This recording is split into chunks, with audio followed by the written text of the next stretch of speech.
This is the story of the Lost Horse Mine. The Lost Horse Mine was a mine that delivered more than 10,000 ounces of gold and 16,000 ounces of silver between 1894 and 1931. At one point when the tale of the Lost Horse Mine is told, it seems to be like an old Wild West campfire story. A story about weapon-touting cowhands, cowboys and rustlers, stallion criminals, the lure of gold, and a sticky-fingered mineworker. As long-lasting William F. Keyes recounted the story, Johnny Lang and his dad drove their group of cows into the Lost Horse Valley in 1890 when there was only cowboys and Indians. Johnny told Keyes that they had moved west after his brother and 6 different other cowhands were gunned down in New Mexico. One night, while camped outdoors in the Lost Horse Valley, the Lang steeds vanished. Next morning, Johnny followed the tracks to the McCaney brothers' camp, which is close to today's Keyes Ranch. As indicated by local legend, the McCaney gang were cattle rustlers and thieves. Keyes said they told Johnny his horses weren't there and to leave the area. Keyes goes ahead to say that Johnny got together with a man named Dutch Frank, who recounted likewise being chased out by the McCaneys. He said that he had found a rich gold claim, however he was hesitant to prospect the claim. Johnny and his dad purchased the rights to the mine for $1,000 and called it Lost Horse. To decrease the chance of being gunned down by the McCaney gang or having his claims jumped, Johnny got together with 3 others.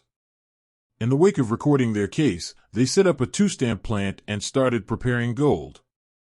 A well-off farmer and rancher from Montana named J.D. Ryan took over Johnny's mine in 1895.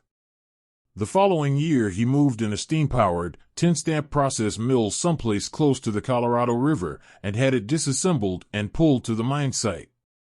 To get steam to the plant, Ryan ran a 2-inch pipeline 3.5 miles from wells at his farm to an earth and stone supply close to the factory.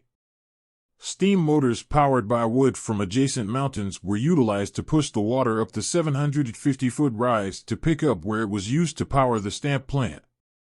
Warming the water at both the farm and the factory obliged a considerable measure of wood, and the after effects of the timbering can be seen today in the scantily vegetated slopes at both locales.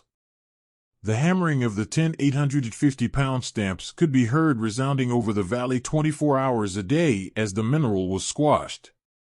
Water added to the squashed rock made a slurry, which washed over copper plates secured with a slight film of mercury. The gold particles clung to the mercury and the garbage washed away. The amalgam of mercury and gold was purified to discrete the 2 metals. The mercury could be reused and the gold was framed into blocks. These blocks were conveyed to Banning consistently, disguised in a 16-steed cargo wagon.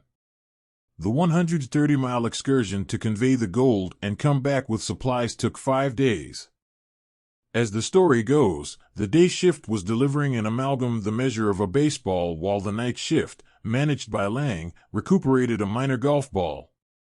Ryan employed an investigator to research and found that when Johnny expelled the amalgam from the copper plates, he kept half for himself. Ryan gave Lang a decision: offer out or go to prison. Lang sold, then moved into an adjacent gorge where he kept on prospecting. The Lost Horse Mine kept producing until 1905, when the mine workers hit a shortcoming line and that never-ending drift lost the mineral-bearing vein. The mine was rented to others or left torpid until 1931, when rising gold costs incited the preparing of 600 tons of tailings with cyanide, delivering a couple of 100 ounces of gold.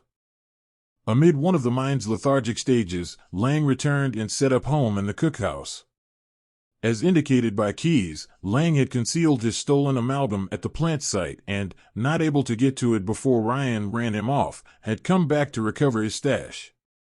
Lang sold what Keyes called unadulterated gold bullion on a few events over this time. In the winter of 1925, debilitated and not able to exit for help, Johnny Lang passed on along Keyes View Road. After 2 months, Keyes discovered his body and covered him with a cross and some rocks from the frontage road to the mine. I hope you enjoyed this short story about the Lost Horse Mine. Please like, share, and subscribe so we can continue to bring you more old lost mine stories.